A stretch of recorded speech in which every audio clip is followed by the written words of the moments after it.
Bom dia, meus irmãos.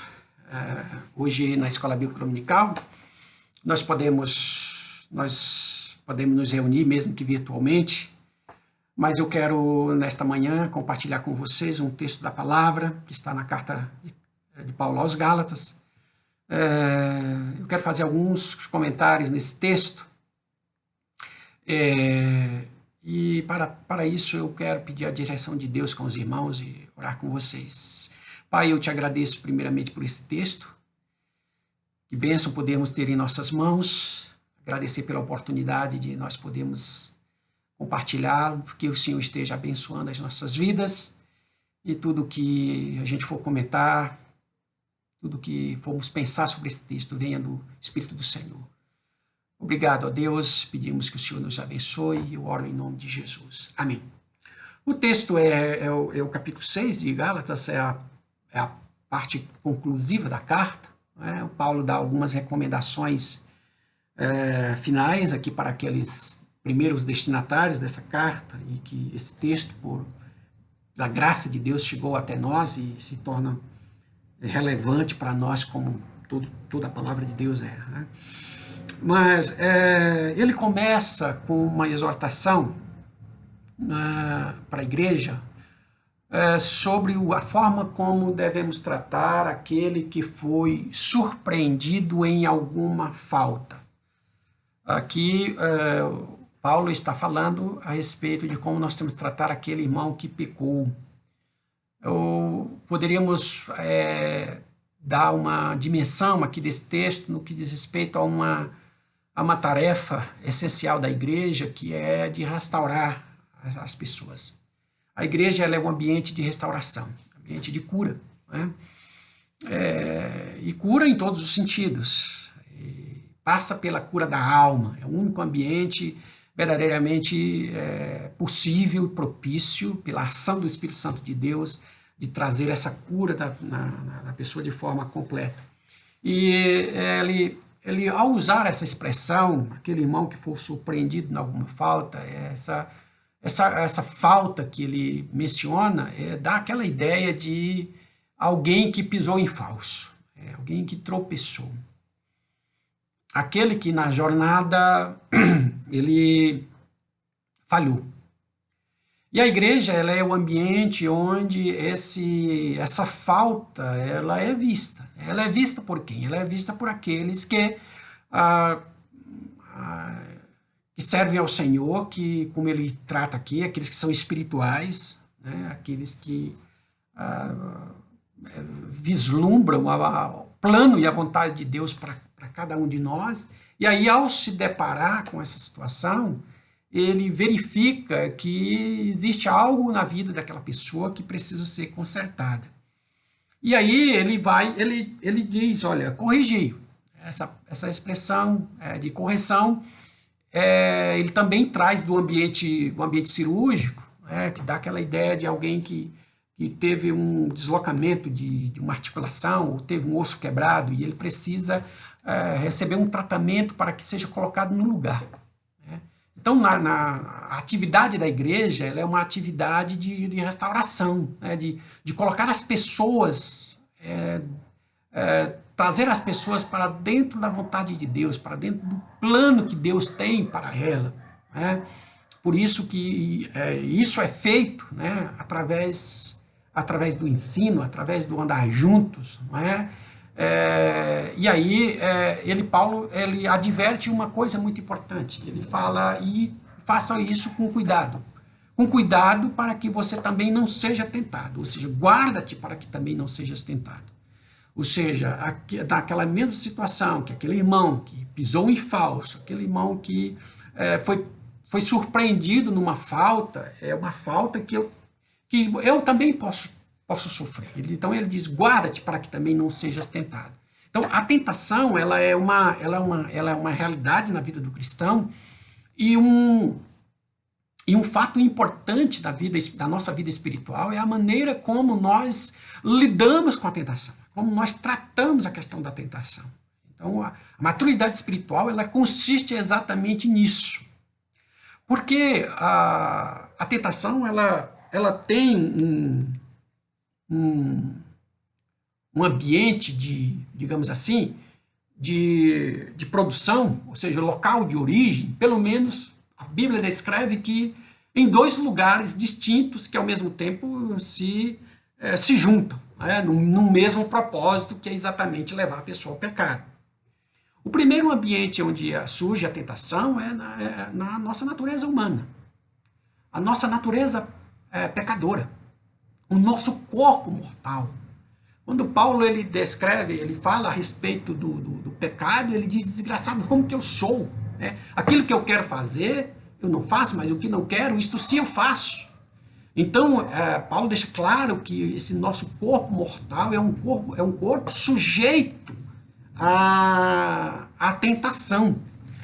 Veja que ele fala em Romanos, no capítulo 6, sobre essa questão da nossa estrutura pecaminosa, né? Ele diz aqui no versículo 12, não reine, portanto, o pecado em vosso corpo mortal, de maneira que obedeçais às suas paixões. Né? Então, enquanto nós estamos neste corpo, esse corpo que é corruptível, né? Como ele mesmo diz na carta aos Coríntios, esse corpo que precisa ser revestido da imortalidade, esse corpo que aguarda, né, essa sua glorificação, ele é um corpo sujeito a essas paixões. O Tiago, ao falar sobre essa questão da tentação também, no capítulo 1, ele diz que e traz informação muito importante sobre a questão da tentação, porque ele diz que ninguém, ao ser tentado, diga sou tentado por Deus, porque Deus não pode ser tentado pelo mal, e ele mesmo a ninguém tenta. Ao contrário, cada um é tentado pela sua própria cobiça, quando esta o atrai e seduz. Então, e aí, o versículo 15, ele diz, então a cobiça, depois de haver concebido, dá à luz o pecado. É como se fosse um processo de gestação. Não é? É tentado pela cobiça, a cobiça, ela atrai e seduz, e aí ela vai passar por esse processo de concepção, e aí o pecado se manifesta. Ou seja, a tentação, ela em si, ela ainda não é o pecado, mas é através da tentação que o pecado vem à luz. Através do pecado, através da tentação que o pecado é produzido. É isso que as Escrituras deixam claro. E isso é onde é produzido na nossa natureza humana, na nossa natureza pecaminosa. E Paulo mesmo, na carta aos Coríntios, ainda no capítulo 10, nesse texto específico, ele fala da tentação, ele diz que a tentação, ela é humana. A tentação, ela é humana. Então, o primeiro ambiente da tentação é essa nossa estrutura. Nós estamos no mundo e estamos sujeitos às paixões do mundo, a cobiça, ela está aí, e nós precisamos saber lidar com isso para que eu não venha a pecar. A tentação, ela também tem a sua origem no ambiente espiritual propriamente dito, ou seja, Satanás é o principal interessado, e ele é descrito na Bíblia como o tentador. E aí, essa expressão, o tentador, porque ele verdadeiramente tenta. E ele é audacioso. Ele tentou a Jesus. Ele tenta os servos do Senhor. Ele como diria Martim Lutero, com astúcias infernais, que iguais não há na terra, ele age procurando devorar, como diz Pedro, descrevendo a figura de Satanás, fazendo uma metáfora como um leão que ruge, buscando devorar. Então eu e você, meu irmão, nós vivemos neste mundo sabendo que nós estamos trilhando desse ambiente, primeiramente a minha natureza carnal, minha natureza pecaminosa, e sabendo que existe no mundo espiritual, um interesse. Por isso que Paulo diz, escrevendo aos Efésios, aqui no capítulo 6 dessa carta, que nós temos que nos revestir de toda a armadura de Deus para poder ficar firmes contra as ciladas do diabo. O diabo, ele coloca ciladas, ele age astutamente, ele age com estratagemas. E isso é uma verdade que a palavra de Deus coloca diante de nós e que Paulo nos chama a atenção aqui nesse texto aos Gálatas. Sobre esse aspecto de assunto de tentação, irmãos, eu tenho compartilhar uma experiência que eu tive. Por quase 20 anos, eu fui um dos pastores da igreja batista, da primeira igreja batista de Vila Maria. Trabalhei ali naquela igreja por quase 20 anos, aproximadamente 18 anos. Não me falha agora a memória, 18 anos mais ou menos. E aí, trabalhando ali naquela igreja, tive o privilégio de conhecer um irmão. O nome desse irmão é Daniel Narciso. Esse irmão era um irmão centenário, quase centenário da igreja. Ele faleceu com 104 anos. E esse irmão era como se fosse uma lenda na igreja, né? Todo mundo sempre falava desse irmão com muita alegria, com muito entusiasmo. E logo assim que eu cheguei, eu quis conhecer esse irmão. E aí programei uma visita a esse irmão, chamei um filho dele que era diácono da igreja, irmão Rubens, e disse: irmão Rubens, eu queria ver seu pai, ver seu pai. Aí lá, pastor, vamos sim. Aí fui eu, o irmão Rubens, a sua esposa e mais 2 irmãos da igreja, e fomos lá. E aí, na casa dele, ele vivia numa cama, ele já não mais andava direito, ele só ia ao banheiro com a ajuda da filha, voltava para a cama, ele já não ouvia direito, não enxergava direito também, mas a mente muito lúcida, falava com muito entusiasmo do Evangelho, da palavra de Deus, e naquela conversa agradável com aquele irmão, ele me disse uma coisa, ele disse assim: pastor, eu sofro muita tentação. E eu fiquei curioso, né? Me imaginei rapidamente, eu digo, como que alguém nessas condições pode dizer que é tentado, né? Geralmente a gente liga a tentação à pessoa mais jovem, né? Pessoa que tem um certo vigor, mas como alguém que não ouve quase direito, não enxerga direito, não se locomove, é tentado. Aí fiz a pergunta para o irmão Daniel. Falei: irmão Daniel, o que o irmão é tentado? Ele disse: eu sou tentado na minha mente. Satanás ataca meus pensamentos. E eu preciso me fortalecer em oração e na palavra do Senhor para vencer a tentação.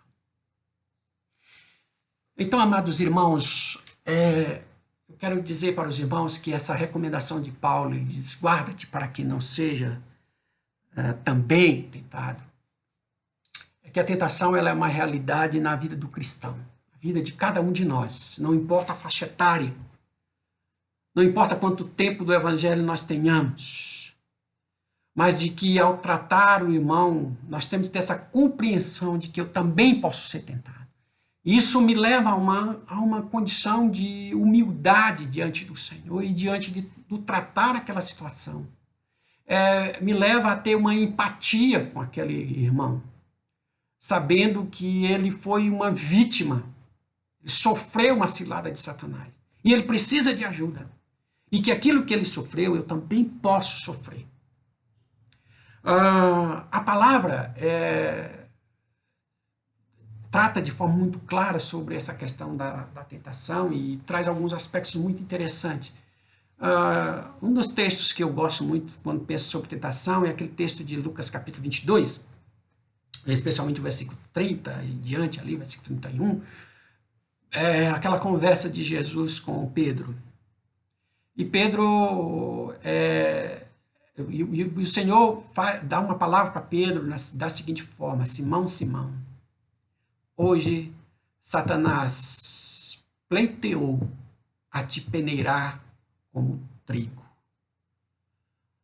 mas eu roguei por você. Então, nessa palavra, é muito importante porque ela traz algumas informações. Em primeiro lugar, que descreve aqui a tentação nesse ambiente espiritual, no mundo espiritual, portanto, é Satanás que pleiteia, né? Que peticiona diante de Deus, usando uma linguagem jurídica aí, né? Faz um pedido a Deus para peneirar Pedro como trigo, e esse peneirar Pedro como trigo se entende aquelas situações que ele ia sujeitar Pedro, que viesse a abalar sua fé, que ele viesse a blasfemar do Senhor. E aí a gente verifica na própria situação da crucificação de Jesus, aquela situação de Pedro negar ao Senhor. Mas aí nos conforta de que a oração de Jesus, ela surtiu um efeito na vida de Pedro, porque depois nós vemos Pedro no livro de Atos, mesmo sendo preso, sofrendo, sendo açoitado, mas ele chega para a igreja e se alegra com os irmãos por ter sido dignos de sofrer por causa do nome de Jesus. Né? Então, é a oração de Jesus que foi respondida na vida de Pedro. Então, essa informação é muito importante. Primeiro, de que Jesus ele sabe o que nós passamos. De que nenhuma situação, nenhuma circunstância que nós venhamos a enfrentar, Deus é pego de surpresa. Deus sabe antecipadamente. E à luz do texto de Corinto, quando Paulo diz que junto com a tentação, Deus não permitirá que nós soframos além das nossas forças, mas junto com a tentação também dará o escape. Mas temos também a promessa de Jesus, de que Jesus intercedeu por nós. Então, diante de nós, diante desse ambiente de perigo que nós vivemos, nós somos protegidos pela graça de Deus. Deus cuida de nós, Deus cuida do seu povo. Então, esse ser guardado, quando Paulo diz aqui, guarda-te para que não sejas também tentado, no sentido de nós blindarmos o nosso coração com as promessas de Deus. Nos refugiarmos na cruz de Jesus, que afugenta toda e qualquer ação do maligno. Se existe algo que Satanás treme, é exatamente diante de um servo de Deus que se humilha diante de Deus. Por isso que a forma de nós resistirmos ao diabo, como Tiago nos diz, resistir ao diabo e ele fugirá de vós. Qual é a resistência que nós temos que dar? Como é que nós vamos resistir? Resistir ao diabo é nos humilhando debaixo da potente mão de Deus, nos sujeitando à palavra de Deus, recorrendo à oração, nós nos vestirmos de toda a armadura de Deus, para que nós possamos ficar firmes e podemos resistir às ciladas do diabo. Então, amados irmãos, em síntese, eu queria trazer para vocês, à luz desse texto de Paulo aos Gálatas, eu gostaria muito de poder compartilhar com vocês todo o restante do texto, não é? Mas eu queria chamar a sua atenção no que diz respeito a esta questão, especialmente desse cuidado que nós temos que ter em restaurar aquele irmão que caiu. E ao restaurar, nós temos que restaurá-lo com um espírito de mansidão e nos guardando para que também não sejamos tentados. Lidar com a tentação, ela é o caminho da maturidade. O cristão vitorioso, né? O cristão que permanece firme, é aquele cristão que resiste a todas as formas e manifestações da tentação. Por isso é que o Apocalipse ele sempre fala, trazendo essa promessa àquele que for fiel até o fim. não é?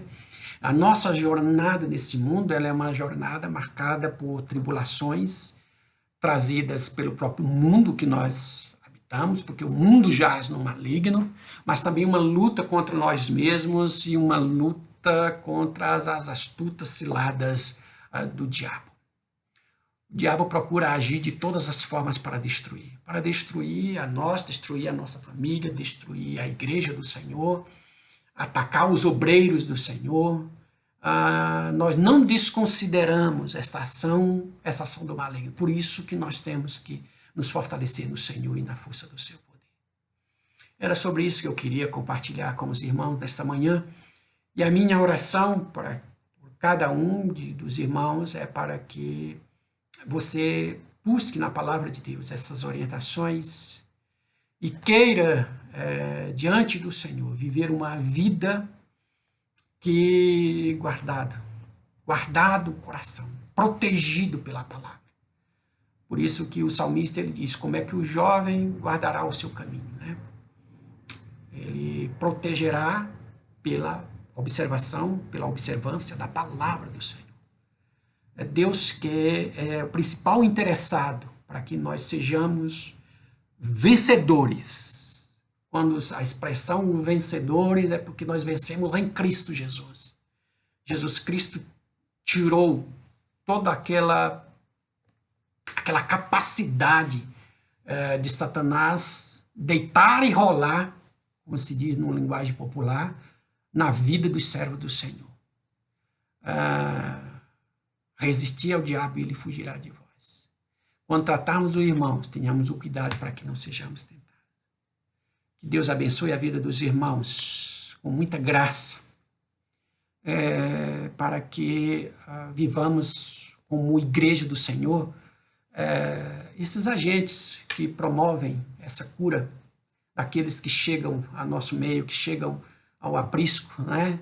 E nós sejamos, sim, canais por onde flui essa graça de Deus para corrigirmos, para incentivarmos, para fortalecer esses irmãos que chegam no rebanho, que chegam na nossa comunhão, que chegam no nosso ambiente de adoração ao Senhor. Amém? Eu quero orar com você. Deus, obrigado pela oportunidade de compartilhar esta palavra, que o Senhor esteja abençoando a vida dos irmãos, abençoando a vida da nossa igreja, de forma especial a Igreja Batista de Vila Mariana. Que nós sejamos ali o lugar, ó Deus, onde a cura aconteça. Te agradecemos porque o Senhor já tem feito isso, mas que cada vez mais esse texto de Gálatas, Paulo escreve, seja uma realidade na nossa vida.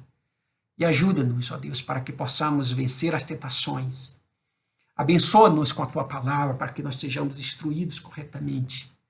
É o que nós te pedimos e oramos em nome de Jesus. Amém. Amém.